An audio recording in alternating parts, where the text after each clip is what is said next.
presented by Adi Shakti Film. सारा लोगवा बैठल बारे मूर्तिया गोर के,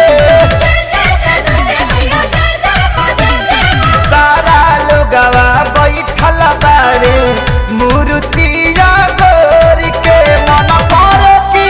मन करे कि कहीं न जाई माई चरनिया छोड़ के। मन करे कहीं ना जाए माई चरनिया छोड़ के।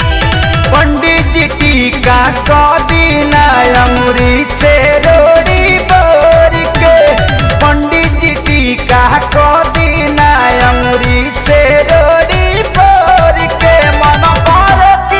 मन करे कि कहीं न जाई माई चरनिया छोड़ के। मन करे कहीं ना जाए माई चरनिया छोड़ के। जय जय मां, जय जय मां।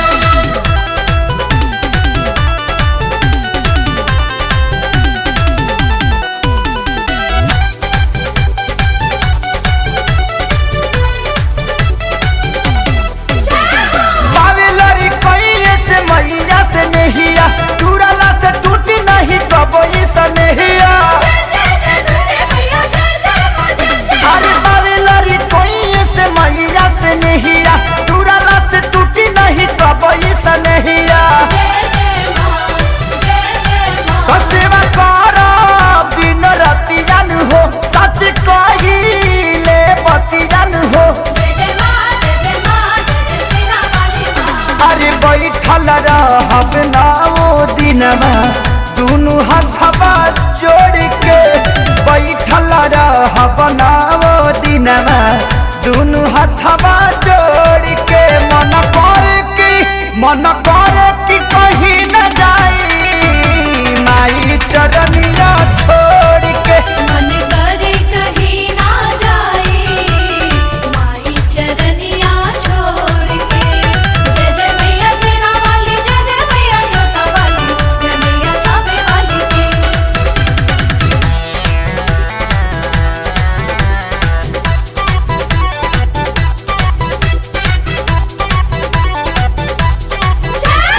ममता के सागर मैया दादा के भंडार हो, महिमा महान जनतावे संसार हो।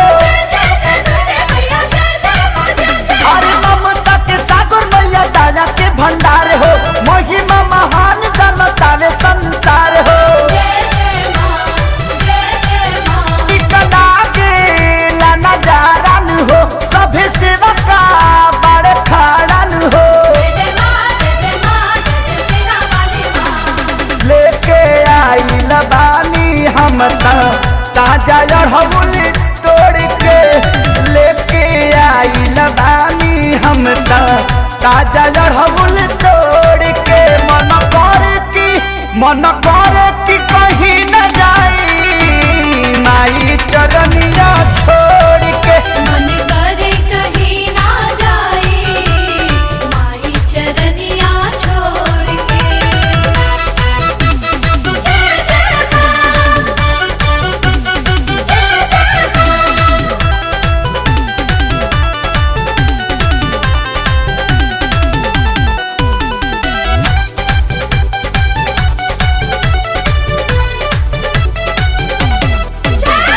घुंघरू आजाद अइले माई की दुआरी, रौर भजन गाई बढ़ल खेसारी। ए माई घुंघरू आजाद अइले माई की दुआरी, रौर भजन गाई बढ़ल खेसारी।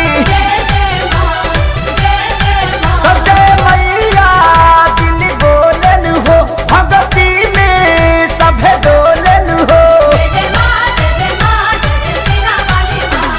बुलबुल पवन पूजा करेले देखी ना नारियल तोड़ के, बुलबुल पवन पूजा करेले देखी ना नारियल तोड़ के। मन करे